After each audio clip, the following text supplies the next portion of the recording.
आप देख रहे हैं इंडिया टीवी, आपके साथ मैं हूं मीनाक्षी जोशी। सुबह के 10 बज रहे हैं, वक्त हो गया है दमदार 10 का। तो खास मेहमान हमारे साथ स्टूडियो में मौजूद हैं। शांतनु गुप्ता जी, बहुत स्वागत आपका। और अजीत द्विवेदी जी हमारे साथ हैं, बहुत स्वागत सर आपका भी है। बड़ी दुखद खबर है, कल से लगातार इसकी तस्वीरें आप देख रहे हैं। कुछ और भयावह तस्वीर मैं आपके सामने रखने जा रही हूं। नेपाल में आई चाइनीज त्रासदी की यह तस्वीर है। क्या नेपाल में जो अचानक बाढ़ आई है उसके लिए चीन जिम्मेदार है? क्या चीन चाहता तो सैकड़ों लोगों की जान बच जाती? आज आपको इसके बारे में एक चीज बताऊंगी, लेकिन पहले एक अपडेट आपको इस त्रासदी से जुड़े हुए दे दूं। नेपाल में आई अचानक बाढ़ से अब तक 160 से ज्यादा लोगों की जान चली गई है। 750 से ज्यादा लोग अभी भी लापता बताए जा रहे हैं। नेपाल में अचानक आई इस त्रासदी ने सब कुछ तबाह कर दिया है। 19 पुल तबाह हो गए हैं, 45 किलोमीटर की सड़कें बह चुकी हैं, 15 हाइड्रो पावर प्रोजेक्ट तबाह हो चुके हैं। नेपाल और चीन को जोड़ने वाला पुल तबाह हो चुका है। गांव की तस्वीर जो आप देख रहे हैं, रसुआ गांव की ये तस्वीर आप देख रहे हैं। घर के घर मलबे के अंदर चले गए हैं, कई बह गए हैं, जानें चली गई हैं। नेपाल में बाढ़ का पानी करीब 30 फीट तक ऊपर आ गया था। तेज बहाव में घर हो, गाड़ियां हो, सरकारी ढांचे हो, सब कुछ बह गया। शुरुआत में यह माना जा रहा था कि बाढ़ से पहले भूकंप आया था, लेकिन अब अमेरिकी जियोलॉजिकल सर्वे यूएसजीएस ने एक बड़ा खुलासा किया है। इस जानकारी की बात मैं आपके सामने रखने जा रही थी। यूएसजीएस का कहना यह है कि चीन की तरफ से लहंदे नदी में पहाड़ का बड़ा हिस्सा खिसक कर गिरा था और इसी लैंडस्लाइड से 5.2 तीव्रता के भूकंप जैसा झटका महसूस हुआ। और इसके बाद लहंदे नदी से पानी और मलबे का ऐसा सैलाब आया जो भाटेकोशी और त्रिशूली नदियों में पहुंचा। इससे बाढ़ आ गई। बहाव इतना तेज था कि लोगों और मलबों के बीच में 150 किलोमीटर दूर तक, चितवन तक वो बहा ले गया, जहां अब तक 33 शव बरामद किए जा चुके हैं। ये संख्या अभी और बढ़ने का अनुमान जताया गया है। अब सबसे बड़ी तस्वीर और इस तस्वीर से जुड़ा हुआ बड़ा सवाल, अजीत जी चर्चा को शुरू करते हैं। 45 मिनट थे चीन के पास, बिल्कुल कुल 45 मिनट थे। वो इन्फॉर्म कर सकता था नेपाल को, लेकिन उसने इन्फॉर्म नहीं किया और जाने दी। बिल्कुल, ये क्या नेपाल, ये चाइना जो है अपनी कई सारी चीजें छिपाने की कोशिश करता है।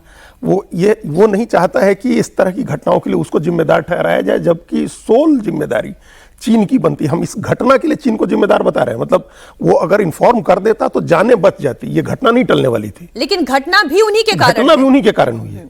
ये घटना तो नहीं टलती। अगर जैसे ये जो लहंदी नदी की बात आपने कही, ये एक ट्रिब्यूटरी है भोटेकोशी नदी की, छोटी नदी है लहंदे। वहां क्या ये 2000 फीट के करीब का एक ग्लेशियर मान लीजिए टूट करके गिरा और उससे एक झील बनी। आपको इन्फॉर्म करना था कि ये झील जो है ये बहुत अस्थायी है और ये टूट करके तुरंत इसका पानी नीचे जाएगा और अपने साथ वेग में बड़ा मलबा लेके जाएगा, तो लोगों को खाली करा लीजिए। तो जो जिला है वो रिवासी, जो जहां जिस जिले के आसपास ये सारी चीजें हुई है तबाही, उन जिलों को रसुआ, हाँ माफ करिएगा, तो रसुआ जिला जो है वहां उसको खाली कराया जा सकता था। उसने ये नहीं किया। ये इंफॉर्मेशन, ये तो एक इंसानियत के प्रति उसका अपराध है, सो है, लेकिन इसमें बड़ी तस्वीर आप देखिए। ये तात्कालिक घटना से ऊपर 4.4 था, वो जो जिस भूकंप की बात हो रही है वो 4.4 था। और उसके बाद जो ये बर्फ का पहाड़ टूट करके गिरा, वो उसने 5.2 इफेक्ट का, इंटेंसिटी का एक इफेक्ट क्रिएट किया था। लेकिन भूकंप जो था जो नेपाल तिब्बत बॉर्डर पर, वो 4.4 का था। उससे इतनी बड़ी तबाही कतई नहीं आ सकती थी जी। लेकिन उसने ट्रिगर किया इस हिमस्खलन को, जेवलांच जिसको बोलते हैं, उसको उसने ट्रिगर किया और उसकी वजह से ये पानी नीचे आया। अब चाइना जो कर रहा है, आप याद करिए 2008 में इसी तरह का एक भूकंप तिब्बत में आया था और उस भूकंप में 90,000 लोग मरे थे। 90,000 लोग मरे थे। और ये कहा जाता है कि उस भूकंप से थोड़े ही दिन पहले वहीं पास में एक बड़ा डैम चाइना ने बनाया था। तो वो जो रिजर्वायर था जिसमें मैमथ अमाउंट ऑफ वाटर जो स्टोर किया था उस बाढ़ में, उस रिजर्वायर में चाइना ने, उसकी वजह से ट्रिगर हुआ था वो भूकंप। और उस भूकंप से 90,000 लोग मरे थे। एग्जैक्टली सेम स्थिति यहाँ है। ये चाइना जो डैम्स बना रहा है, उस डैम्स की वजह से वहां ट्रिगर हो रहे हैं। और चाइना इस बात को एक्सेप्ट करने को तैयार नहीं है कि सबसे हाईली सेस्मिक एक्टिव रेंज है, माउंटेन रेंज हिमालय की, जहां वो इस तरह की गतिविधियां कर रहा है और जिसकी वजह से लाखों करोड़ों लोगों का जीवन वो मुश्किल में डाल रहा है। ये तो सब जानते हैं, पूरी दुनिया जानती है वहां की ज्योग्राफी कैसी है। रिक्टर स्केल पर भूकंप वहां पर आना, उसकी तीव्रता 5 से ऊपर जाना, ये वहां पर नॉर्मल बात। और काठमांडू में हमने जो भूकंप आया था वो देखा था, लेकिन वो प्राकृतिक था। अब जो चाइना कर रहा है ये प्राकृतिक नहीं है।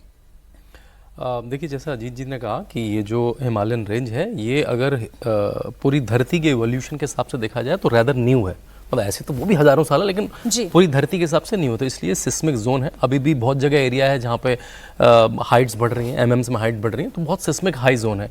उसके ऊपर से अगर ऐसी कोई एक्टिविटी हो जाती है जैसे डैम्स बनाने की, और वो भी एक पूरी साइंटिफिक प्रक्रिया से नहीं, तो ये इस तरह की चीज़ें होती हैं। अब जो फ्लैश फ्लड हम कल से बात सुन रहे हैं, फ्लैश फ्लड नॉर्मली देखिए फ्लड दो तरह से आते हैं। एक तो बहुत ज़्यादा बारिश हो जाए, होती रहे इंसेस बारिश, ये वो नहीं है, बहुत ज़्यादा बारिश का रिजल्ट नहीं है, एक फ्लैश फ्लड है। फ्लैश फ्लड क्लाउड बस्ट से भी आते हैं, लेकिन जो अभी अजीत जी ने समझाया कि एक भूस्खलन हुआ, एक हिम भूस्खलन हुआ जिसको हम आइस एवलांचे बोलते हैं, उसने एक आर्टिफिशियल झील जैसी बना ली, आर्टिफिशियल डैम जैसा बना लिया, और वो अपने दबाव से टूट गया, अपने दबाव से टूटा। और इसमें जैसे आपने बताया करीब 40 से 45 मिनट का था। और ऐसा कहते हैं कि चाइना के पास बहुत माइक्रो सेंसर्स हैं, नेपाल के पास उतनी व्यवस्था नहीं है। आप जो नॉर्मल रेन से फ्लड होता है उसको नाप सकते हैं, उसकी आप जानकारी भी दे सकते हैं, क्योंकि वो पानी का स्तर एक गति से बढ़ता है। यहाँ पे आपको समय नहीं होता, और ये केवल आप माइक्रो सेंसर केवल उन स्लोप्स पे लगा सकते हैं जिनसे आपको पता लगो। चाइना के पास वो सेंसर है, बल्कि मैं तो ये भी कहूंगा कुछ संस्थाएं कह रही हैं वो 40 मिनट से पहले भी उसको मालूम होगा, मतलब उनको वार्निंग सिग्नल आने लगे होंगे उनके यहाँ, क्योंकि उनके पास ऐसी व्यवस्था है, उसको वो कम्युनिकेट कर सकते हैं। डैम प्रोजेक्ट जब शुरू किया होगा तो इसका असर उनके देश में क्या होगा और इसका असर नेपाल में क्या हो सकता है, उन्होंने 100% इसका एनालिसिस किया होगा। बिल्कुल। और जब ये हुआ भी तब उनको ये पता था कि चाइना में तबाही नहीं आएगी, क्योंकि पानी का वेग नीचे जाएगा तो वो नेपाल में ही तबाही लेकर आएगा, और अगर ज्यादा तबाही हुई तो फिर वो बिहार तक, उत्तर प्रदेश तक उन नदियों का जलस्तर बढ़ेगा, जो कि खबर है। मैं इसमें एक चीज और जोड़ देती हूँ, अमेरिकी एजेंसी ये कह रही है कि नेपाल में जो महातबाही आई है उसके पीछे भूकंप नहीं बल्कि चीन है। चीन ने जो पाप किया है उसी से नेपाल में फ्लैश फ्लड आया है।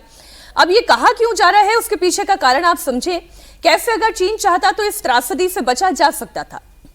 अब आप ये जानकारी लें, तिब्बत के केरुंग क्षेत्र में पहले ही बाढ़ आ गई थी, लेकिन चीन ने नेपाल के साथ रियल टाइम डेटा शेयर नहीं किया। चीन ने करीब 45 मिनट की देरी से नेपाल को जानकारी दी, तब तक पानी बहुत तेजी से नेपाल तक पहुंच चुका था और नेपाल को संभलने का मौका ही नहीं मिला।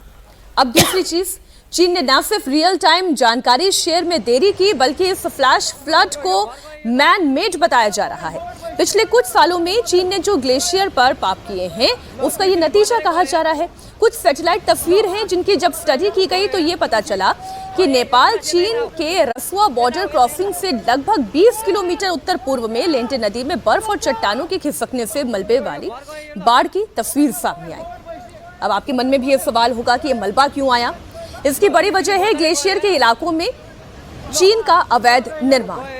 चीन ने ऊंचाई वाले ग्लेशियर के इलाकों में शाओकांग मॉडल पर गांव और बस्तियां बसा दी हैं। और दूसरा कारण यह भी है कि तिब्बत के केरुंग शहर में चीन ने पहाड़ियों को बेदर्दी से काटा है और त्रिशूली नदी के प्राकृतिक बहाव को भी बदल दिया है। इसके अलावा चीन ने केरुंग पोर्ट को 2 नदियों के संगम पर बनाया है। आरोप है कि इस बनावट की वजह से ही पानी की गति नेपाल की तरफ बहुत तेजी से बढ़ी, जिससे अचानक बाढ़ आई और ये खौफनाक तस्वीर सामने आई। अब अजीत जी, क्लाउड बर्स्ट वाली तबाही भी हमने देखी है, बाढ़ की वजह से आई तबाही भी हमने देखी है, लेकिन ये जो चीन तिब्बत में कर रहा है, चीन जो नेपाल चीन बॉर्डर पर कर रहा है, क्या ये अमेरिका को पता नहीं? क्या ये नेपाल को समझ नहीं? आप उसी चीन के साथ साठगांठ कर रहे हैं। आपने भारत से दूरियां बनाई, नेपाल की मैं बात कर रही हूँ, अब उसका दंश इस वक्त नेपलीस झेल रहे हैं। ये इसके 2 पहलू हैं। अब हम लोगों ने पहले जो बात की, आप एक तो एनवायरमेंटल और ज्योग्राफिकल एक पहलू है इसका, और दूसरा जियोपॉलिटिकल है जी। आप इन्वायरमेंट के लिहाज से आप देखिए, जियोलॉजी के ज्योग्राफी के लिहाज से देखिए, तो चाइना जितना बड़ा पाप कर रहा है या जितना बड़ा वो काम, उसको कोई इंसानियत से लेना देना नहीं है। उसको सिर्फ अपने उसको पूरा जो बॉर्डर का इलाका है उसको मिलिटराइज करना है, मिलिटराइज विलेजेज उसको वहाँ एस्टेब्लिश करने हैं, इंफ्रास्ट्रक्चर डेवलप करना है और विस्तार भी देना है। वो तभी विस्तार होगा ना जब आप 1 post 1 time, 1 village 1 time, 1 militarise village 1 time, वो इस तरह की जो सलामी स्लाइसिंग की पॉलिसी है उसे आगे बढ़ता है वो एक एक करके। तो वो जो मिलिटराइज जोन बना रहा है बॉर्डर के आसपास, उसको गांव बनाने हैं, बस्तियां बनानी है, उनको इंफ्रास्ट्रक्चर का वहां प्रोजेक्ट करना है, ये वो पूरा इस बात को जानते हुए कि ये हाईली सिस्मिक एक्टिव जोन है। ये हिमालय का जो ये रेंज है, जिस रेंज में चाइना ये सारा काम कर रहा है, वो इंडियन और यूरेशियन प्लेट के कोलाइड करने की जगह है, जिसके बारे में अभी हम लोग चर्चा कर रहे थे। वहां ये दोनों इंडियन और यूरेशियन प्लेट कोलाइड करते हैं और वो बहुत ही वल्नरेबल है। लगातार वहां एक्टिविटी चलती रहती है। आप जैसे ऊपर से दबाव बढ़ता है वैसे ही वो भूकंप को ट्रिगर करते हैं आप। तो ये एक काम कर रहा है वो चाइना, एक तो इसको मतलब ज्योग्राफी और उसके साथ जो छेड़छाड़ कर रहा है वो आप इन्वायरमेंट के साथ। अब जियो पॉलिटिकल एंगल इसका आप देखिए, जिसका आपने जिक्र किया कि नेपाल और बांग्लादेश दोनों इस बात को नहीं समझ रहे हैं। दोनों जो है भारत के बजाय दोस्ती बढ़ा रहे हैं चाइना से। एक ट्रेडिशन चला आ रहा था दशकों से कि चीन का नेपाल का जो पहला जो प्राइम मिनिस्टर होगा तो रोटी और बेटी बांग्लादेश है, अभी भी है, वो अभी भी चलता है, सामाजिक स्तर पर वो है। लेकिन डिप्लोमेटिक सब हमारे यहाँ इजीली बिना बिना किसी वीजा के नौकरी कर सकते हैं। डिप्लोमेटिक उस पर जो हमारे सेना में भर्ती होते हैं, हमारी सेना में भर्ती होते हैं। और जिनके बारे में उसने कहा था कि दो ही लोग जो है, पूरा कोट ठीक नहीं है लेकिन मानिक सौ का कोट था कि दो ही लोग देश पर जान कुर्बान करते हैं जिसमें एक गोरखा होता है। तो खैर वो एक अलग मामला है हम लोग का। हम जियो पॉलिटिक्स जिसकी बात कर रहे हैं, बांग्लादेश और नेपाल में का एक परंपरा थी कि वहां का जो प्राइम मिनिस्टर होगा वो अपनी पहली यात्रा भारत करेगा। इन दोनों ने छोड़ा है इस बात को। मालदीव ने भी छोड़ा, मालदीव की रक्षा हम लोगों ने की है, कितनी बार हिंद महासागर में हम लोगों ने उसको बचाया है, लेकिन इन दोनों ने छोड़ा। ये दोनों पहले, तारिक रहमान भी पहले चीन गए, उनको अपना हमेशा के लिए का दोस्त बनाया, उनके साथ तमाम तरह के समझौते कर रहे हैं, और नेपाल भी वही काम कर रहा है। तो ये इसके पहले के भी केपी शर्मा ओली जब प्राइम मिनिस्टर हुए थे तो वो पहले चाइना गए थे भारत की बजाय। तो नेपाल भी वही काम कर रहा है, और इन दोनों को ये बात समझ में नहीं आ रही है कि चाइना जो कर रहा है उसको नेपाल और बांग्लादेश की कोई चिंता नहीं है। वो ऐसे काम कर रहा है कि पूरा देश बह जाए इन लोगों का, इनके लाखों लाख लोग मर जाए, उसको इस बात की कोई चिंता नहीं। भारत को चिंता है, भारत अभी भी इनके सामने इस त्रासदी के समय खड़ा हुआ है। नहीं, चाइना केवल भारत के जो नागरिक अभी लापता हैं या जो मारे गए हैं उनका ही दोषी नहीं है। कितने सारे अमेरिकी नागरिक जो नेपाल में थे वो अभी लापता हैं। ऑस्ट्रेलियन नागरिक हैं, 147 तो अमेरिकी नागरिक हैं, 34 ऑस्ट्रेलियन नागरिक हैं, इसमें कोरिया के भी नागरिक हैं। अलग अलग देशों से आने वाले जो नेपाल में यहाँ पर ट्रैकिंग के लिए जाते हैं, हिमालय को स्टडी करने के लिए जाते हैं, वो सब इस वक्त लापता है। तो चीन तो असल में मानवता का दुश्मन है। जी बिल्कुल, इसमें साइंटिस्ट होंगे, इसमें बहुत सारे सैलानी होंगे, इसमें बहुत सारे जो लोग होंगे उस जोन को स्टडी करते हैं। और हमने कोरोना के टाइम में भी देखा था कितना ब्लैक बॉक्स है। WHO की टीम जब पहुंची, जब WHO की टीम पहुंची वहां पे, तो उसको बहुत बेसिक, मतलब कहते हैं कि 2 कॉन्फ्रेंस रूम में एक्सेस मिली, उनको लैब तक में एक्सेस नहीं मिली, और वो बस वो पर्चे लेके आ गए, वो पर्चे जो चाइना ने प्रोवाइड करने चाहे। भाई तो वो क्या स्टडी, वो तो मैं आपको ईमेल से भी भेज देता। तो वो उनका तरीका है, एक ब्लैक बॉक्स है। आपने जब डेटा की बात करी, जो ब्रह्मपुत्र पर इन्होंने ब्रिज बनाए, डैम बनाए हैं, उसका डेटा देने की बात हुई है। जब भारत से एग्रीमेंट हुआ कि उसका मंथली आप डेटा देंगे, उसमें रियल टाइम की, वो भी भारत को, सरकार को बार बार उनको रिमाइंड करना पड़ता है। ऐसे कई 6-6 महीने के ब्लॉक हैं जहां चाइना ने डेटा नहीं सप्लाई करा, क्योंकि वो डेटा फिर चेंज हो सकता है और उससे सिस्मिक एक्टिविटी बढ़ सकती है, जो भारत के लिए दिक्कत हो सकती है। वो अरुणाचल, असम के एरिया में दिक्कत होगी, लेकिन वो भी डेटा चाइना प्रोवाइड नहीं करता है। जो उसने साइंड एग्रीमेंट में कहा है कि ये मैं डैम तभी बनाऊंगा जब भारत से ये करार हो गया, वो भी डेटा नहीं देता। ये तो रियल टाइम डेटा है जो और डेंजरस है, लेकिन जो सिंपल डेटा है वो भी चाइना देने में बहुत दिक्कत करता है। तिब्बत से आई भीषण बाढ़ ने नेपाल में इतनी तबाही मचाई, भाटीकोशी नदी में इतना तेज सैलाब आया कि किसी को संभलने तक का मौका नहीं मिला। शांत बह रही नदी में अचानक 100 फीट ऊंचा बहाव आया। तस्वीरें आपके सामने हैं। लोग घबरा गए, चीख पुकार मच गई, लोग जान बचाने के लिए भागे जरूर, लेकिन जब पानी का वेग इतना तेज हो तो इसमें ये इंसानी 2 कदम क्या काम करेंगे, किसी के पास समय ही नहीं था। कुछ ही सेकंड के अंदर अंदर सैलाब सब कुछ अपने साथ बहाकर ले गया। सैकड़ों इमारतें बह गई, और ये देखें तस्वीर, लोग जहां तहां भाग रहे हैं अपनी जान बचाने के लिए। अभी एक इस तस्वीर को भी देखें। मुझे क्यों ऐसा लग रहा है कि यहाँ पे भी कोई चाइनीज कोई इंफ्रास्ट्रक्चर है या कुछ गाड़ी ऐसी खड़ी हुई थी जिसमें चाइना का दिख रहा था। अब नेपाल में ये जो बाढ़ आई है उसकी एक एक तस्वीर आप बहुत गौर से देखिएगा। बहाव बहुत ही तेज था। इस मलबे में 150 किलोमीटर दूर चितवन तक ये बहा लेकर गया है। वैज्ञानिकों का मानना यह है कि पहाड़ से ग्लेशियर का एक बड़ा हिस्सा टूटकर नीचे गिरा हो सकता है। अभी भी ये चर्चा चल रही है, इसके हर पहलू पर बातचीत चल रही है, लेकिन अब पानी तो उतर गया। पानी यहाँ से जब हटा है तब फिर लोगों की तस्वीर देखिए, सब कुछ बह गया है। और पिछले कुछ सालों में आप देखेंगे तो नेपाल बहुत मुश्किल परिस्थितियों से गुजर रहा है। जो अब 2012-13 में वो भूकंप आया था, हाँ, तो वो इतना भीषण भूकंप था जिसमें पूरा काठमांडू तबाह हो गया। हाल के कुछ सालों में आप देखिए वहाँ पर जो पॉलिटिकल उठापटक लगातार चली, उसकी भी तस्वीरें हैं। जो हिंसा हुई उसकी भी तस्वीरें हैं। अभी वहाँ से उबर ही रहे थे तो अब ये तबाही की तस्वीर है। नेपाल में वाकई में कुछ ना कुछ ऐसा घटता चला जा रहा है कि वो स्थिर नहीं हो पा रहा है। बिल्कुल, और कुछ तो प्राकृतिक आपदाएं हैं जिनको आप रोक नहीं सकते, उनसे डैमेज मिनिमाइज कर सकते हैं आप, या रोकने की कोशिश कर सकते हैं। और कुछ मैन मेड क्राइसिस हैं जो वहाँ के लीडर्स जिसके लिए जिम्मेदार हैं, जो आपने जिसका जिक्र किया वही, जो अभी जेनजी का आंदोलन हुआ, प्रोटेस्ट जिसमें इतने लोग मरे, उसको वो तो मैन मेड क्राइसिस था ना। वहाँ की चीज़ें आप संभाल नहीं पा रहे, और उसका कारण ये है कि जो सदियों से चली हुई व्यवस्था है, आपने कहीं ना कहीं उसमें छेड़छाड़ की है। आप भारत के साथ आपके जो संबंध थे, जो आर्थिक निर्भरता थी और जो मदद भारत की तरफ से होती थी, आप उसको छोड़ करके एक अननेचुरल एलाई बनाना चाह रहे हैं चीन को और पाकिस्तान को, जो कि संभव नहीं है। जो मैन मेड जो त्रासदी है वहाँ, उसके लिए तो वहाँ के नेता जिम्मेदार हैं, अभी भी उसको वो लोग ठीक कर सकते हैं। हम लोग जो चाइना की बात कर रहे हैं मीनाक्षी जी, वो बड़ा इंपॉर्टेंट एस्पेक्ट है इंडिया के लिहाज से। ये जो अभी जिसकी बात की शांतनु जी ने, जो ब्रह्मपुत्र पर यारलंग जिसको वो लोग बोलते हैं, यारलंग सांगपुर जो नदी बोलते हैं वो लोग, उसके अपर स्ट्रीम में वो चाइना बैठा हुआ है, और वहां उसने थ्री गॉर्गेज डैम जिसको बोलते हैं वो जब बना चाहेगा वो पानी रोक सकता है, जब चाहेगा पानी जो है उसका बहाव बढ़ा सकता है। तो वो 3 जो डैम है वो दुनिया के सबसे बड़े डैम है, लेकिन उस 3 गॉर्गेज डैम जो है उससे 3 गुना बड़े आकार का सुपर डैम चाइना बना रहा है ब्रह्मपुत्र पर, अभी बना रहा है वो। और ये भारत के लिए इतनी बड़ी चिंता की बात है, भारत को इस पर एकदम सख्त आपत्ति दर्ज करनी चाहिए है, पूरी दुनिया को इस पर एकजुट करना चाहिए है। वो जो सुपर डैम कह रहा है चाइना उसको, और उसमें इतना पानी स्टोर करेगा वो कि जिस समय अगर उसके पानी के दबाव से ही सिस्मिक एक्टिविटीज अगर बढ़ती हैं और भूकंप वगैरह आता है, बांध टूटती है, आप ये देखिए वो कितना डैमेजिंग है और कितना खतरनाक है, डेंजरस है वो। पूरा असम, बंगाल, उड़ीसा सब अपने साथ बहा ले जाएगा, पूरा बांग्लादेश तक। और ये वहां के वो कितना डेंजरस है कि बांग्लादेश का अपना जो जियोलॉजिकल सर्वे है, उस जियोलॉजिकल सर्वे के जर्नल में ये बात कही गई है कि ये बहुत ही डेंजरस बांध है। वो मना तो नहीं कर सकते हैं, लेकिन उन्होंने उसके डिजाइन को चेंज करने के लिए, स्लोप को चेंज करने के लिए, उसका आकार घटाने के लिए तमाम चीजें चाइना के जियोलॉजिकल सर्वे ने अपने जर्नल में दिया है।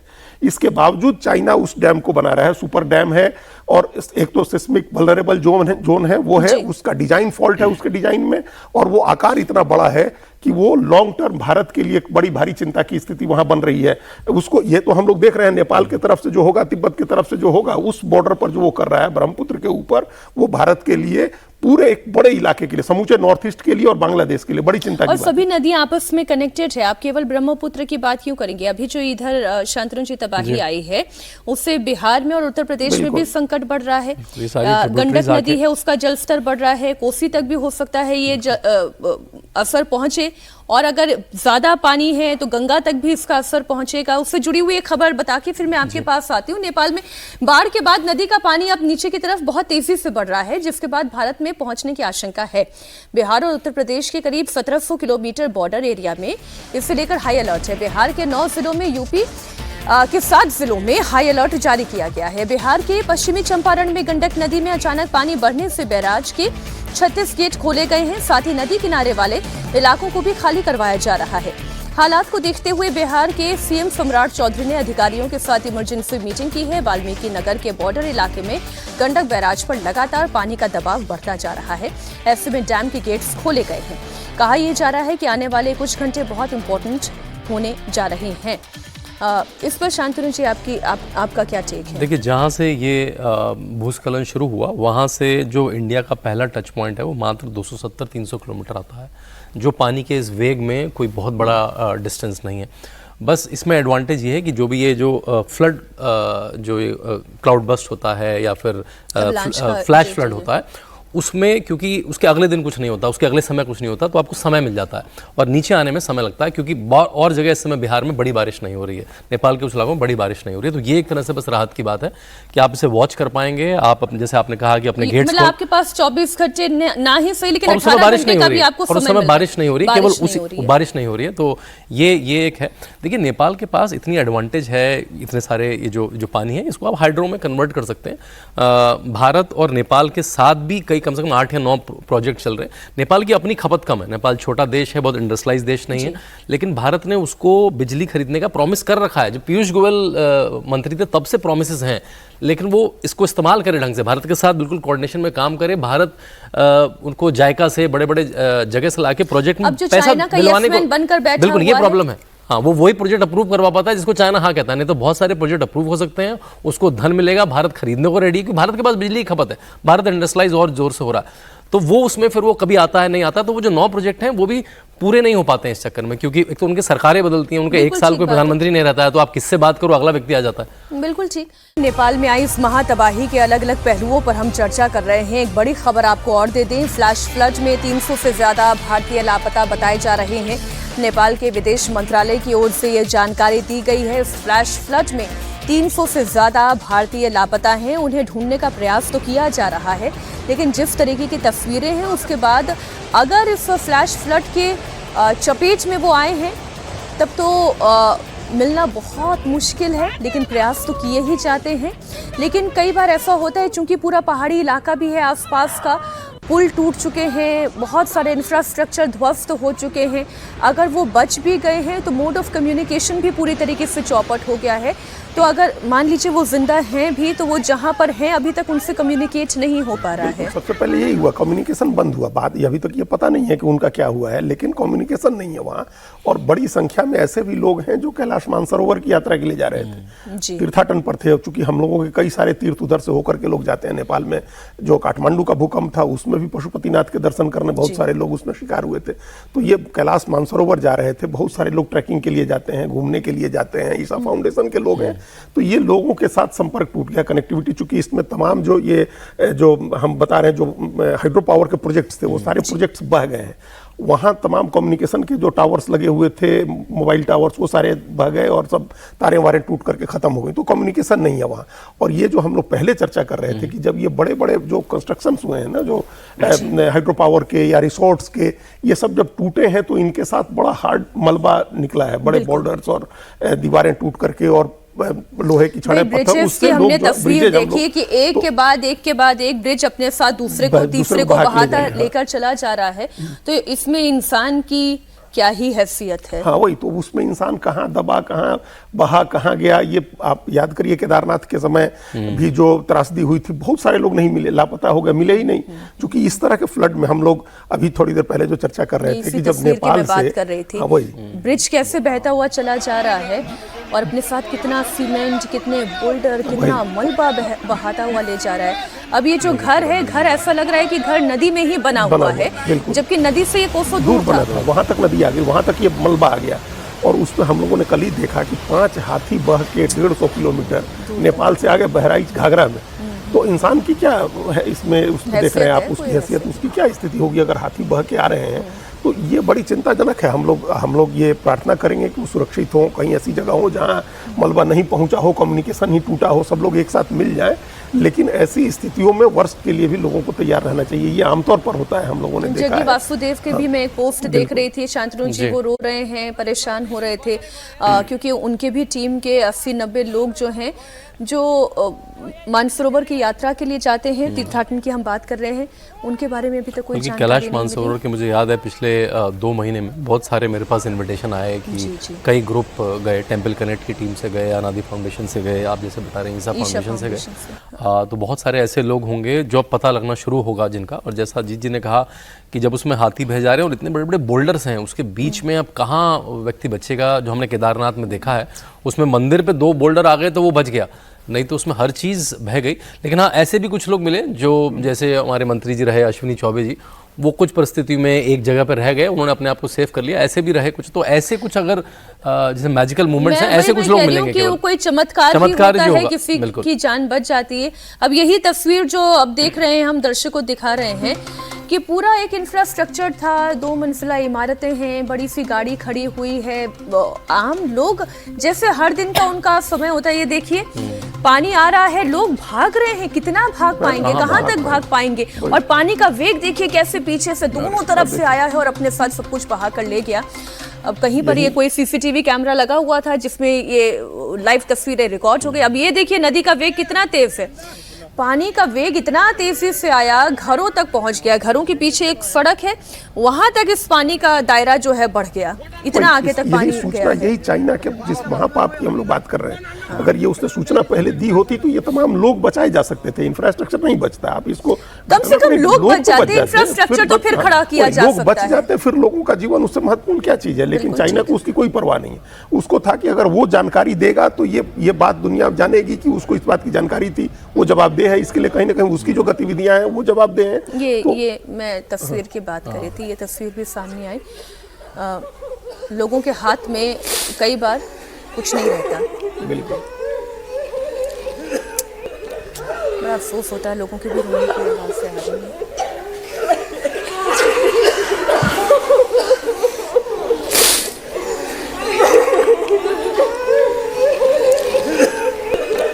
शब्द कम पड़ जाते हैं, कहना बहुत मुश्किल हो जाता है।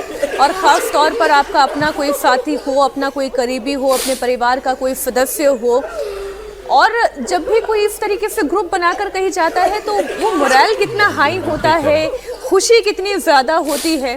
तो जितनी खुशी होती है, गम का बादल भी उतना ही ज़्यादा बड़ा और गंभीर इस वक्त दिखाई दे रहा है।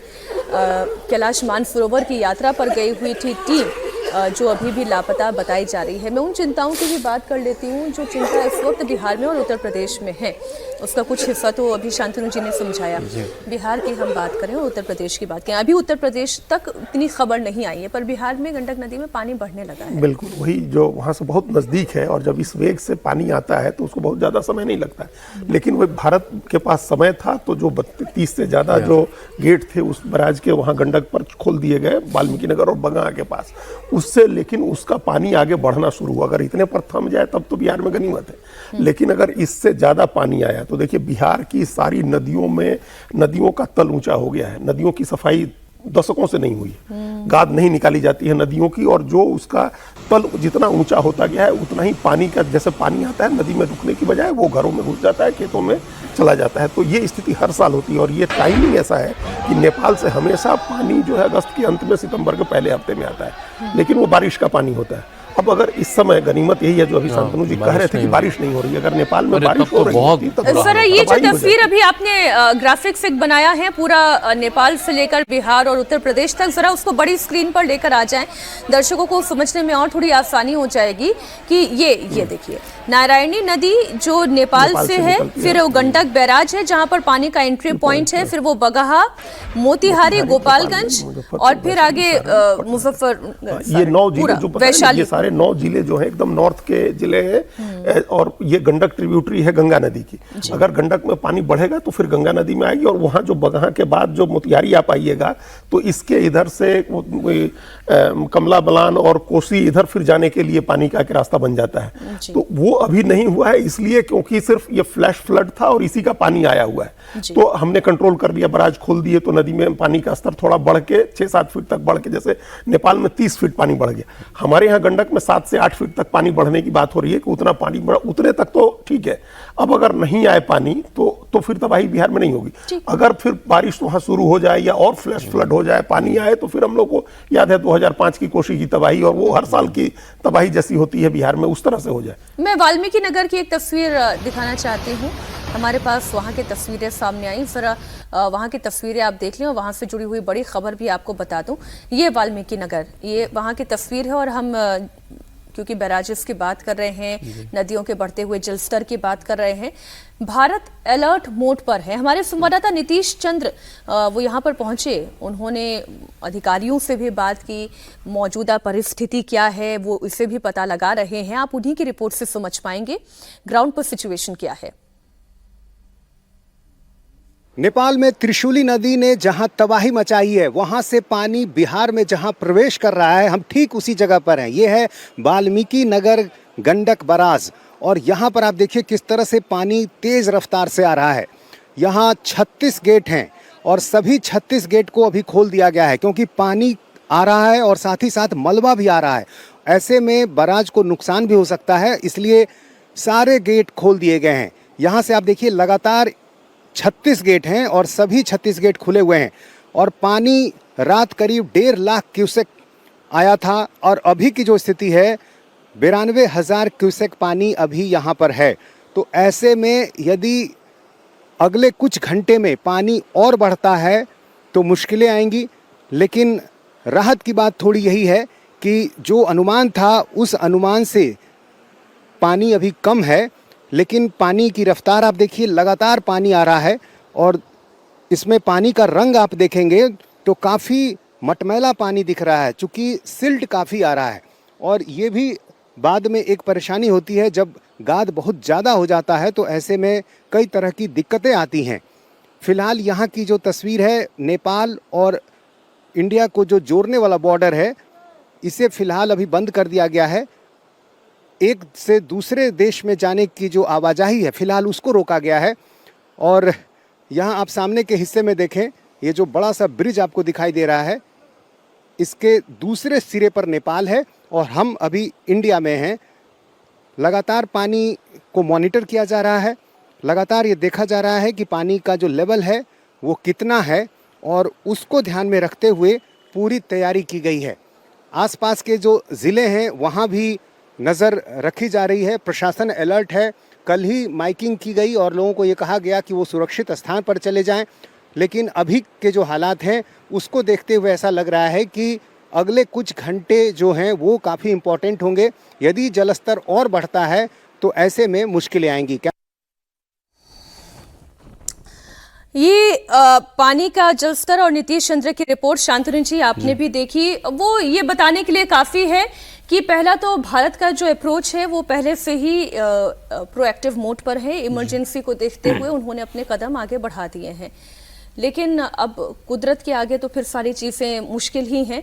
भारत का अभी तक का जो अप्रोच आपको दिखाई दे रहा है बिल्कुल ठीक है। देखिए, वैसे भी पिछले 2 दशक में किसी सरकार ने, पिछले सरकारों में भी जो NDRF SDRF है उसको अच्छे से सुदृढ़ किया गया है भारत में, और टेक्नोलॉजी का इस्तेमाल किया गया। जैसे आपने कहा कि 36 गेट खोल दिए गए, लेकिन इसमें आप अगर इस समय बहुत ज़ोर की बारिश हो जाती है, ऊपर से एक और अवलांच आ जाता है, तो आपके कंट्रोल में कुछ नहीं है वो।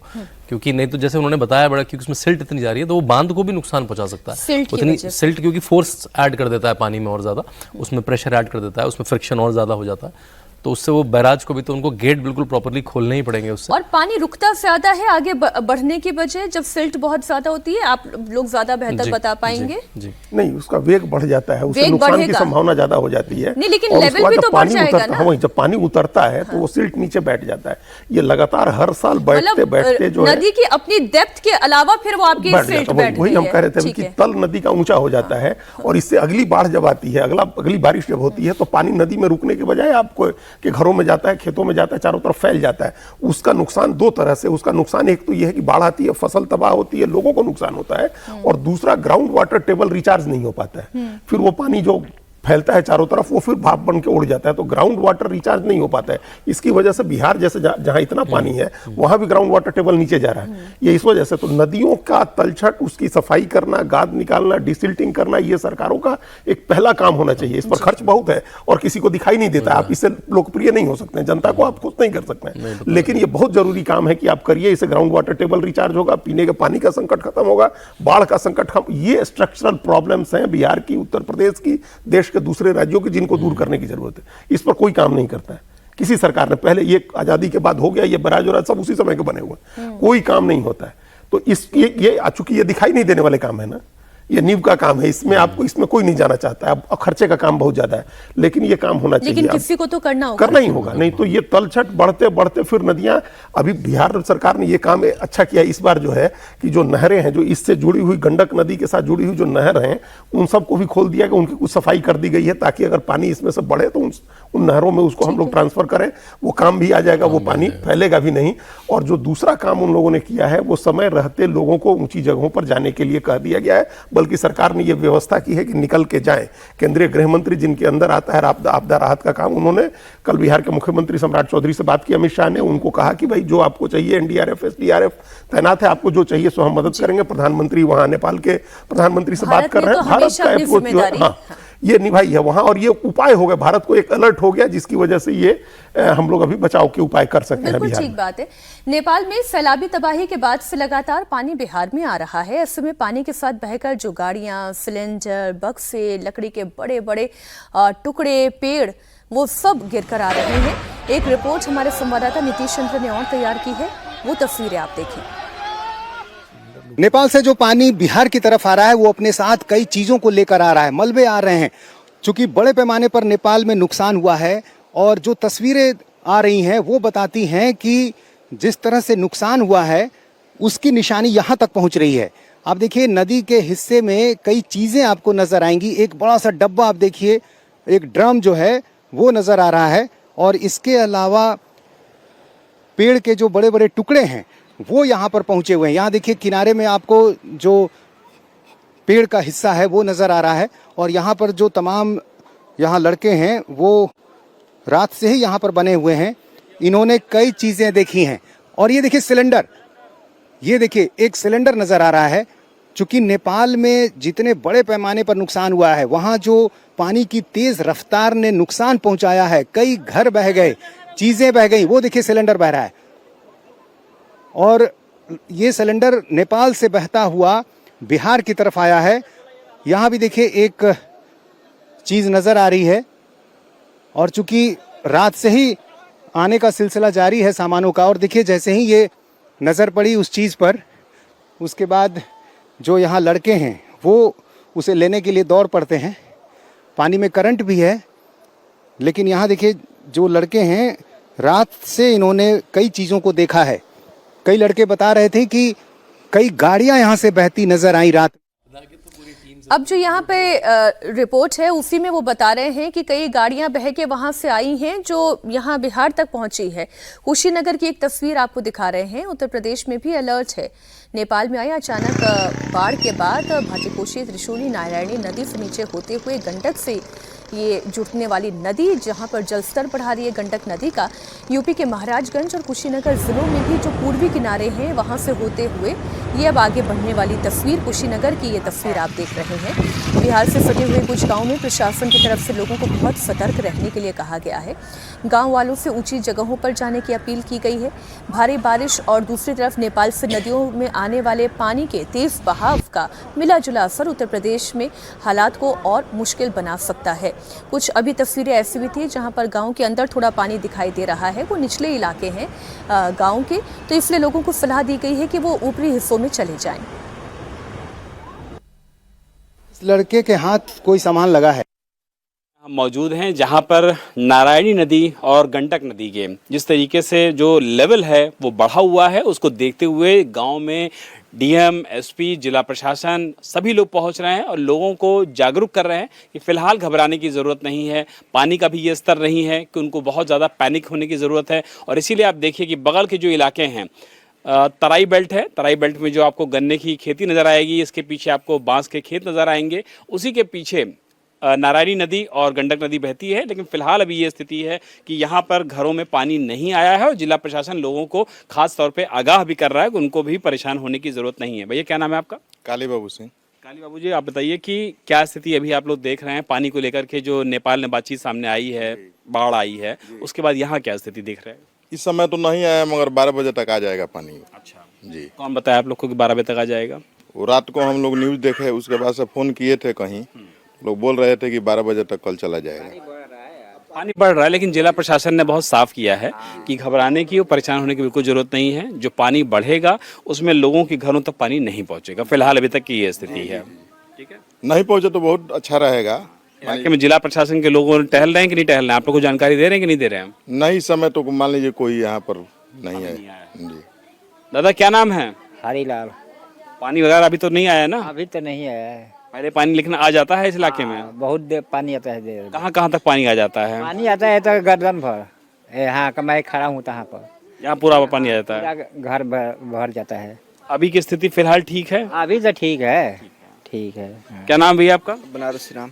राम, आप बताइए कि पानी जब आता है यहाँ पे तो कितना पानी लग जाता है? अरे पानी तो यहाँ पर पूरा रास्ता जाम हो जाता है। पानी आने जाने में सारा कपड़ा गीला हो जाता है और ये सारा बंद हो जाता है, रास्ता वास्ता सारा बंद हो जाता है। हाँ, पिछली बार जब बाढ़ आई थी यहाँ पर तो पानी इतना आ गया था, इस वक्त अभी तक नहीं आई है। नहीं है, और इस समय तो पानी कोई नहीं आई है। पहले से स्थिति कुछ बेहतर हुई है? हाँ, बेहतर है, पहले से बेहतर है। जिला प्रशासन के लोग भ्रमणशील हैं गाँव में? हाँ, वो मान लीजिए पहले सूचना किए थे, प्रधान जी भी फोन सूचना किए थे थाना। अच्छा, ये जो पीलीभीत का भी हिस्सा है, क्योंकि यहाँ पे भी जो नेशनल पार्क है उससे नदी से ही जुड़ता हुआ वो पूरा हिस्सा है, वही नदी है जो वो नेपाल से होकर आती है और नदी का जलस्तर बढ़ाती है।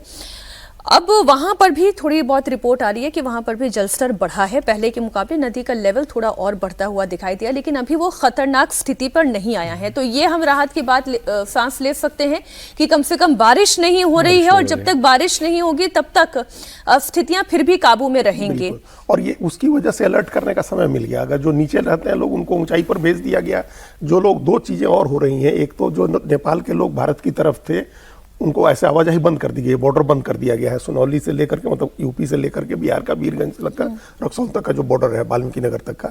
लेकिन जो लोग नेपाल के फंसे हैं उनको जाने की सुविधा दी जा रही है, और नेपाल में जो भारतीय लोग फंसे हैं उनको वहां से निकाल कर ले आने की व्यवस्था की जा रही है। सरकारों ने इसके लिए आपस में बातचीत करके एक मैकेनिज्म बना लिया है।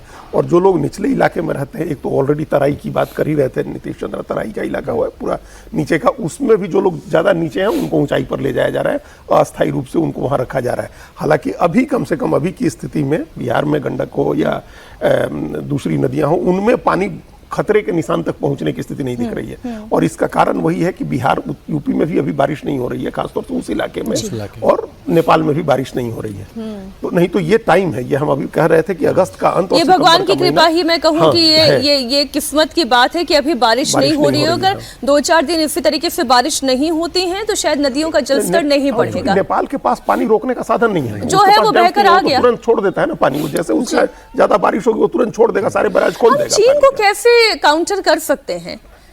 देखिए, उसको जैसे पहले बात हुई, उसे हर इंटरनेशनल मंच में, हर अंतर्राष्ट्रीय मंचों पे इस बात को जोर से उठाना पड़ेगा, और उसके जो इम्पैक्ट हैं उसको क्वांटिफाई करके बताना पड़ेगा कि कितनी जनसंख्या जहाँ रह रही है। और देश जैसे बांग्लादेश को भी दिक्कत होगी, उनको भी आपको उनके साथ मिलके लॉबिंग करनी पड़ेगी सब अंतर्राष्ट्रीय मंचों पे, और बार बार उसको नेम शेम करना पड़ेगा। यही तरीका होता है किसी भी देश को ऐसी किसी कार्रवाई को रोकने के लिए।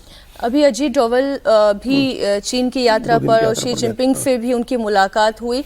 भारत अपनी तरफ से असर्टिव है अपने मुद्दों को लेकर, लेकिन चाइना ऐसा पड़ोसी है जिस पर आप विश्वास भी नहीं कर सकते, और पड़ोसी आप बदल भी नहीं सकते, आपको करना पड़ेगा उनसे डील। ये अभी उनके साथ जो बात हो रही है वो ये बॉर्डर मैकेनिज्म की बात है। ये जो स्पेशल रिप्रेजेंटेटिव लेवल की 25वीं वार्ता थी, और इसमें बॉर्डर को लेकर के 8 जो आउटकम है उनकी चर्चा हुई है। जो कि वो पेट्रोलिंग के पोस्ट को लेकर के, 2 पेट्रोलिंग पोस्ट को लेकर के बात हुई है। उसमें 2 जगह, 2 और जो नॉर्दर्न और हमको लगता है सेंट्रल, उसमें बॉर्डर पर जो है वो हॉटलाइंस लगाने की बात हुई है। तो ये सब चीजें हुई हैं। मतलब अभी भारत जो है उसके साथ ये बात कर रहा है कि किस तरह से स्मूथ रहे बॉर्डर पर, ज्यादा परेशानी चीन मत खड़ा कर। चीन लगातार करता रहता है इस तरह की चीजें, छेड़छाड़, जो हमने कहा ना कि 1 post 1 time, 1 militarised village 1 time, 1 patrolling point 1 time, वो इस तरह से आगे बढ़ता है। और फिर उसके बाद जब आप आपत्ति करिएगा तो रुक के बात करने लगेगा, फिर आप वहीं रुक जाएगा, वो फिर वो जहां तक पहुंचा है वो वहीं रुक जाएगा। हाँ। तो ये उसकी पॉलिसी, उसको काउंटर कर रहा है भारत अभी। और उस बीच ये जो भारत ने अपना इंफ्रास्ट्रक्चर तो बहुत डेवलप बना रहा है भारत अपने बॉर्डर की तरफ। हम ही देखिए, जो सिलीगुड़ी में जो प्राइम मिनिस्टर ने जहाज लेकर के, प्राइम मिनिस्टर खुद ही उतरे, उस हाईवे बना सिलीगुड़ी में, और वो सेना के पहुंचने के रास्ते भारत भी बना रहा है। चिकन नेक जिस तरह से पश्चिम बंगाल में सरकार बनने के साथ ही वो जमीन ट्रांसफर किया बांग्लादेश की सरकार में, पश्चिम बंगाल की सरकार ने, वो काम शुरू हुआ है। तो भारत भी अपनी तरफ से इंफ्रास्ट्रक्चर का काम कर रहा है। लेकिन चाइना के साथ क्या, 4000 किलोमीटर के पूरे बॉर्डर में उसने पहले ही मिलिटराइज विलेज काफी जगह बना दिए हैं। तो बॉर्डर डिस्प्यूट अपनी जगह है। ये जो मामला है, ये इन्वायरमेंटल जो कॉस्ट है इसका, और ह्यूमन कॉस्ट जो होगा, ये चाइना को बताना होगा, समझाना होगा, पूरी दुनिया को समझाना होगा कि ये चाइना, और उसमें यूएस की भी बड़ी भूमिका होगी, सबसे बड़ी यूएस की भी और यूएन की भी। आप कम से कम कहिए तो सही चाइना को, उसे बात तो करिए। भारत अपनी तरफ से आपत्ति दर्ज कराए, भारत बोले इस बात को, बहुत, चूंकि सारा नुकसान भारत का होना है। बिल्कुल ठीक बात।